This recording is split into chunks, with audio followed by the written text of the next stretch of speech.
One of the fastest ways to build your income in property is through rent to rent. It's a strategy that you can learn, implement and start getting results in just a few months. So in this video, part 2, I'm going to share with you the contracts you need to use and analyzing numbers, and a great bonus for you at the end. Hi, I'm Saj Hussain, also known as the property joint venture expert and your partner for wealth creation through property. And welcome to episode number 6 of the Saj Hussain Show. So next, we're now going to jump onto analyzing the numbers, and we'll talk about how all this fits in. Just before we jump into the numbers, if you're still thinking about the negotiating aspect and trying to negotiate a deal at that point, as I said, I'd encourage you not to do that at that point. Just use it as a fact-finding mission. But one thing you can do is do what I call a test close. And a test close might be a case of what you're saying is, if you could do this, would they do that? So let me just put that into some context for you. So let's say you're speaking to the owner of the property, you're saying, okay, so if you were able to get £700 a month for this property and you were to get that for the next 5 years, and it meant that you didn't have to do much maintenance, that would be something that would be acceptable for you. So you're asking them in a question. It doesn't feel like you've made them an offer or a proposal, but in a questioning type of way, what you're able to do is understand, is it something that works for them? So again, don't make the offer, but you'll kind of get a feel for what works for them. Now, the next stage is read the numbers. The second thing I want to talk about here is analyzing the numbers and how does that work. Really, there's two aspects of this too. So the first part is really actually the two different ones are pre-let and post-let. What that means is your pre-let is everything you need to do in terms of cost and numbers wise to get to the point where the property is ready to create some income. And post-let is once you've got some occupants in the property, they're paying you rent. And I tend to split these into two separate costs and look at the numbers in a different way. So let's look at pre-let costs first of all. So your pre-let cost is, what are the costs are you going to incur to get to the point where the property is ready to let for you. So for instance, it might be a case of if it's with an agent, you might be paying a deposit of some sort. You might have a month's rent you might need to pay in advance.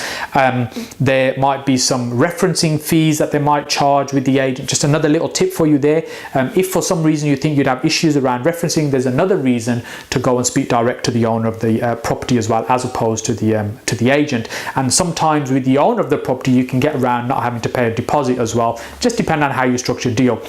You tend to have a bit more flexibility, where with agents they're a bit more rigid. So these are some of the costs that you're going to incur up front. This is even before you've got the key, right? So once you've got the key, you've got things to consider, like what preparation needs to be done to the property before you can start putting tenants in it. So for example, you might need to put some smoke detectors up. There might be fire doors that need to be put into place. It needs a lick of paint and some new carpets. It might need cleaning up. It might need some new furniture put into the property as well. On the other hand, you could be that as soon as you've got the key, the property is immaculate and ready to go.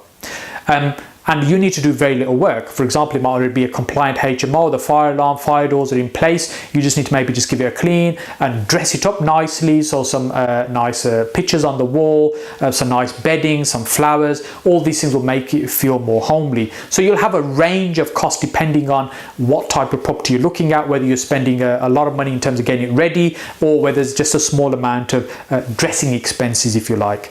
Now, generally speaking, the property that's in very good condition and requires little or no work, you're probably going to be paying a higher rent for that property each month, versus one that needs a lot of work doing and needs a lot of conversion work or effort on your part. They're the ones you're probably going to be able to get below the market rent.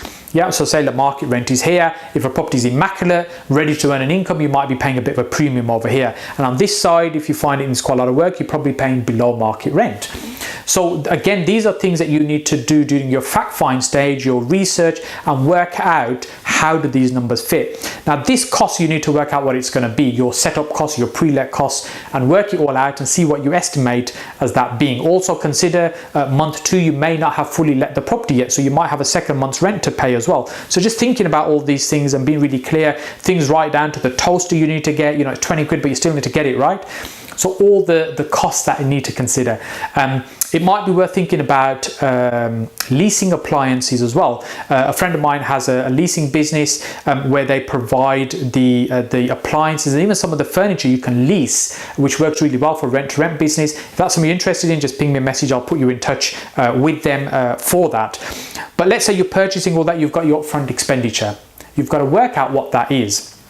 Now you need to park that figure for a moment, because that might be £500, it might be £2,000, it could be £7,000, I don't know. You need to work out what those numbers are and you need to see how much it is that it's going to cost you before you've generated any income whatsoever.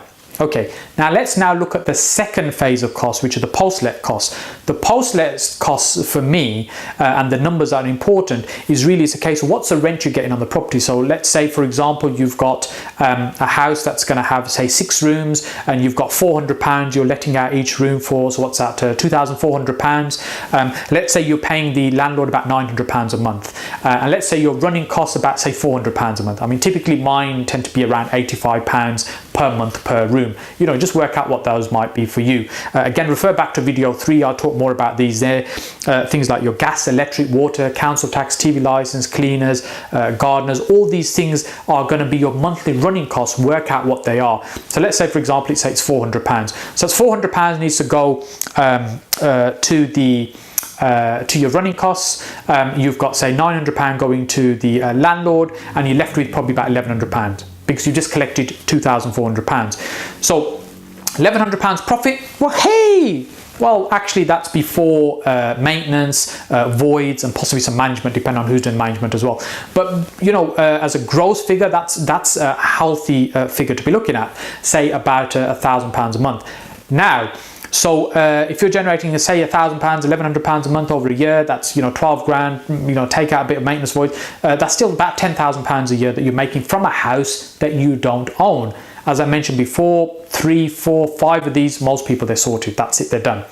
However, we've had some upfront costs which we parked to the side. We need to now reconsider. So the way I like to look at this is my upfront cost is something I should be able to recover within a year. So my return on investment, my return on capital employed within that project should be 12 months, less than 12 months. So for example, let's say it's a big chunk of cash that's going into, let's say it's 10 grand that's going into it. So as long as I've recovered 10 grand within a year, I'm quite happy about that. Now the term is really important, and I'll talk about this in the bonus session in terms of the time frame as well. But let's say you've only got the property for 2 years. It would make no sense spending £10,000, which takes a year to recover, and then you're making just £10,000 over the second year, because there's still a lot of work. £10,000 is a lot of money to make, don't get me wrong, but there's a lot of work you have to do for that. So you want to make it sure it's worthwhile having it 3, 4, 5, 6 years. When you start getting beyond 7, there's different rules that apply in terms of leases, but I'll talk about that in a moment. So you need to make sure that your upfront investment is recovered in a reasonable time frame. As I said, for me, it tends to be as long as it's within 12 months, I'm quite happy with that to make that investment. And then you've got your profit that you're generating. So say, for example, it was, keep the number simple. Let's say you were making 10 grand a year from a property, you had it on a 5-year lease, it cost you 10 grand to get it up and running. So that's 50 grand approximately you'll generate during that 5 years, and 10 grand was your setup cost. Take that out, you've still got £40,000 you're generating from that particular property. So don't underestimate the power of this strategy, but it's really important to get your numbers right and you're accurate. Now, some people will overanalyze the numbers and they'll just put too much contingency in for all kinds of things, so much so that the deal looks unworkable on paper. The reality is you're not going to get a ridiculous gas bill every single month. You're not going to get a boiler breaking down every month. You're not going to get 3 rooms empty every month. These things don't happen. Occasionally they might. You might get a boiler breakdown, you know, in a year or after a couple of years or something. You know, you might go through a period where you've got 2 or 3 rooms empty and it feels a bit stressful. But that's not going to be the thing every single month, right? And you know, your maintenance isn't going to be horrendous every month. Your gas bill is probably going to be higher over winter, but over summer it's going to be a lot lower. So you have to be realistic about the figures that you're using, just so that you can get an accurate picture of what works. Because one way to do this is to work this out backwards. So let's say my gross rent is £400 a room, 6 rooms, £2,400. I know my running costs are, say, £400. and then that means I want to make £1,000 for myself. So I know I could pay up to £1,000 in that instance to the landlord. So working out backwards like that is also a great way to work out what you can offer on a property before you make the offer to the owner or the agent. So I've talked about finding these particular properties, and we talked about doing the numbers and crunching them and getting them right. And the third and final part of what I want to talk about today is the right type of contracts. Now, many people mess up at this stage when it comes to the paperwork, and I've even seen people use standard tenancy agreements, ASTs, and just adding a subletting clause within that. That's completely wrong. It's one of those things that, if you're using the wrong paperwork and you don't have a problem with a tenant, it's not going to be an issue. Nobody will realize that the paper is wrong. It's not a problem. If, however, you come to an issue, you have to evict a tenant, God forbid there's some kind of insurance claim or something, and you haven't set things up properly, this is where it's going to be very, very painful. So it's important to use the right type of paperwork. And I keep things really simple. It tends to be two types of documents that I use. The first one that's most common that you'll come across is a management agreement. A management agreement is essentially an arrangement that you have with the owner of the property that gives you consent to run and manage that property. Not that dissimilar from what a letting agent will have. Now, just as a little side note for you, this rent-to-rent business, particularly when you're using management agreements, effectively you're operating as a letting agent. So it's important that you're complying. You've got the basic insurances and things in place as well, deposit registration, redress schemes, all these things need to be put into place, because effectively you are a letting agent when you run rent-to-rent in this particular way with management contracts. So with the management agreement, just like with a letting agent, you have consent to be able to issue tenancy agreements, deal with maintenance and repairs, collect rents. All it is that you've got an agreement that you pay a certain amount to the landlord, and the rest of it will be your responsibility as well. And you'll be paying the bills as well within that, if that's how you stipulate it within your management agreement. So the management agreement is the most common type of document that's put into place when we're doing this. Now, when you do this strategy, it is important that you're checking that the property that you're taking on is going to be suitable. So for example, if you're going to convert it to, say, a licensed HMO with fire doors, fire alarm, you need to make sure that the right insurance is in place on that property. Working with the owner in terms of doing that, and they're already going to have some building insurance. Just upgrading that slightly won't be very much. You can negotiate how that's going to work, who's going to pay that, make sure that's in place. If there's a mortgage on the property, make sure that there are the relevant consents in terms of how you're going to run that property, because you don't want to be in breach of mortgage terms of the owner of the property as well. So as I said, management agreement tends to be the most common way of doing this particular strategy. It gives you control in terms of running of the properties. Now, the tenants that come into the property, technically speaking, they're not your tenants. They're the landlord's tenants, and you operate the property on their behalf, on the landlord's behalf, to collect the rent. And that's how your tenancy agreements will be set up. Now, the other way to do this is as a commercial lease. A commercial lease on residential property sounds a little bit strange, but actually it tends to be my preferred route as well. But a commercial lease is a document, just like if you were taking on some kind of commercial building, a shop, an office, a warehouse, for example. They tend to have different rules and regulations there than they do with normal management agreement, for example, or a tenancy agreement. So it's a different type of document. But you could have a longer document. You could have it more stronger to protect both parties in terms of how it works. You can have get out clauses if you want, but if you're making sizable investment on a property, you don't want the owner to exercise their right to end that particular contract. So all these things you can build in. I think it's important to use a good solicitor to set up these documents for you, so it's done properly and it protects you, because for your business, this is the key documentation that you are relying on in terms of how you set up and how you run. Now, if you're setting up a lease on a property, most properties that have a mortgage on them, the lender will not allow or won't give you consent to issue a lease. They tend to be normal tenancy agreements only. So I tend to do this, and my preferred route of doing this is where properties have no mortgages. So some of the landlords that I've worked with have had properties for a very long time. They've got no mortgage on them. The property's a little bit tired. I prefer to take those type of properties on. I make quite a chunk of cash investment into those to get them to a good standard. I have a long lease on those. I can put a commercial lease in place, protects my interest, protects their interest, and I know I've got a year and a bit maybe to recover my investment, then beyond that I'm into profit going forward. So the lease tends to be a stronger document, but it can only be used in certain circumstances. You can't use it in all circumstances in terms of how the deals are set up. There are other ways to do this as well, because I mentioned earlier when I'd forgotten in terms of and I've forgotten again, the contracts and agent would use corporate let. My mind keeps going blank today. Corporate lets is another method. Sometimes you'll find agents will want to use, or they'll provide their document that they want to use. You just need to make sure that it's going to be right and it's going to work for you. Just because the agents present you their document, say this is the one you need to sign to get the keys, it doesn't mean you have to do that. You just need to make sure it's going to be the right one for you.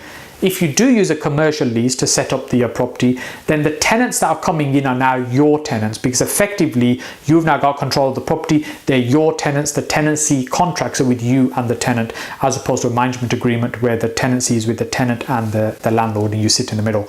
So hopefully that's giving you a little bit of clarity about contracts. Remember, I'm not a solicitor. I'm not giving you advice. What I'm doing is sharing you my knowledge, my experience in the way of education to help you be able to make the right decisions in terms of moving forward and put you on the right path to help grow this particular business. So hopefully you found that useful. Now for the bonus session, I want to share with you the 5 biggest mistakes that I see people making in this particular business. First of all, number 1, the first thing is that I see people struggling with, and the mistake they make is that they give up too quickly. So what I mean by that is you'll start, say, a letter campaign, sending letters out to landlords looking for these particular properties. You'll do a few hundred of them, over a period of a couple of months or something. You've had very little in terms of response. Response rates are very, very low from stuff coming through the post. If you think about it yourself, when you get stuff coming through the letterbox, a lot of it just goes straight in the bin. It tends to be junk and not really looked at. So to get a response from that is not easy to do. So people tend to give up very easily, or they'll ring a few agents and they'll get a bit of a battering on the phone from them. No, you can't do that, it's illegal, and because they don't understand it and explain it very well, and they kind of go into a little shell and think, okay, this is maybe, I'm not sure if this is going to work, or it doesn't work for me, or it doesn't work here, or whatever it might be. The thing is, this does work. I'm not one of these people that say, yes, it works everywhere, any property it will do, because that's complete nonsense. It works in certain places better than others. You have to understand your market first. So for example, it might be you're housing homeless people. Is there demand for homeless accommodation in your area? The big cities, heck yes, there's lots of it around. There's so much in Birmingham. It's so sad to see that you can set up a business to service that sector and provide accommodation there. You don't necessarily have to go to the high-end professional lets. There are lots of markets and everything in between as well, right? We've not talked about student letting, again, another opportunity there. So giving up very easily is the first mistake that I see a lot of people in this particular business. The second mistake is almost the opposite of the first one. It's growing too quickly and taking on too many properties. Because what I've seen a lot of people do through coaching and mentoring I've done with people doing this particular strategy is it takes a few months just to build up the momentum and the understanding and the relationship with the agents, and getting a volume of letters out there, start getting those phone ringing and getting out to look at properties. It might take 1, 2, 3 months to start building up momentum. So you've done 2, 3 months of work, but there's very little to show for you at that point. Then you'll get the keys for one property, you think, fantastic, I'm ready to go. It takes a little bit of time to get that one up and starting running. You start to get some other calls. By the time you're 5, 6 months into this strategy, you'll be getting calls and properties coming through, and it's almost like feast and famine. You're thinking, for a few months I had nothing, now I'm getting all these, I need to take them all on. And that's the mistake you can make, taking on too many properties too quickly, because there's time involved in setting them up properly, there's costs involved in setting them up properly. Plus, we've not talked about the ongoing running and managing of these properties. That takes time too. So if you've got too many things going on and it's just poor you doing everything, you are going to create a massive problem for yourself. So that's the second mistake that I see people doing in this business. The third biggest mistake that I see in this business, people doing rent to rents, is really not building the systems and processes early enough. So what I mean by that is, just as I talked about in mistake number 2, where people take on too many properties too quickly, you haven't necessarily built the infrastructure to be able to run this as a business. So think about quite early on, what types of tools and systems do you want? How do you want to run this business? who is going to run this business. So for example, is it something you're going to roll up your sleeves and think this is your full-time job now going forward? Or have you gone into this business to make an income to create time, in which case you might employ other people to run the business for you. But you need to have the systems in place to be able to run that. So for example, what's the process in terms of dressing, preparing a property, photographing it, doing video tours if that's what you do? How do you market it? Which portals do you go on? How do you write the text out, the adverts, in terms of making them appeal? How does the application process work when somebody wants to view a property or take a property? All these things need to be creating systems. And I'm a big believer of tech, and technology has probably been my biggest friend in business. Me 3 decades in business now, and technology is so powerful if it's used in the right way. So think about what apps and what software tools and what things you can do. For example, digital signatures, remote viewings through Skype and things like that. Just think about how you can build your business in an efficient way using some of these systems and tools, and that those then become easier for you to be able to hand to somebody else for them to follow and run that process for you too. Or it may even be, which people do you need around you in your business to be able to bring in and help you. So for instance, it might be you don't want to manage these, so you set them up, you get them working, then you hand them to a managing agent. But then you've got to build that cost in. You've got to see how good are they at doing that. Are they specialists in doing that? That's the thing I've struggled with in Birmingham. The reason I set up my own letting agency for HMO management in Birmingham is that I just couldn't find anybody that was any good at this. And now we're very fortunate that we're probably the largest provider of professional accommodation with hundreds of rooms in Birmingham. But that's come from the frustration of not being able to find somebody else to do it. So you either create it or you find somebody, partner with somebody who can help you with that. Mistake number 4 is one I alluded to a little bit earlier on, which is where we end up with the wrong paperwork. So for example, you do a deal with a letting agent, the letting agent pulls out their standard contract, they just cross something out and include subletting, or just make a slight amendment, just get you to sign that, give you the keys, and you're done. You think you're sorted.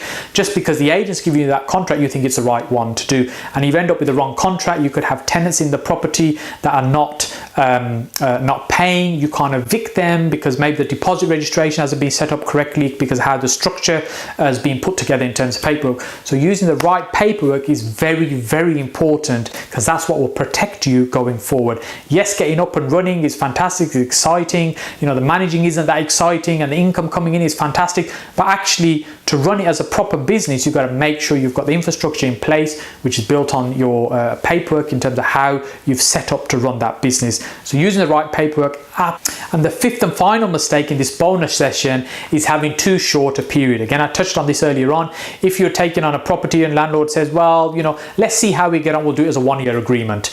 And you agree to that, and it's taken you 6 months just to recover some of your initial investment, and the landlord gives you notice that they want it back at the end of the year. You've got tenancies that haven't quite ended, you now need to move them on, but actually they're in contract. How do you get them out?